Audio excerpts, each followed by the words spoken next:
Jadi berkaitan dengan masih adanya senjata api yang beredar di wilayah Kabupaten Pidi, ini tentunya kami tidak bisa bekerja sendiri.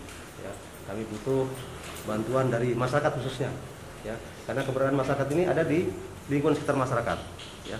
Kalau kami tidak mendapatkan informasi dari masyarakat, tentunya agak sulit juga kami untuk mengetahui siapa saja yang menyimpan, di mana disimpan dan sebagainya.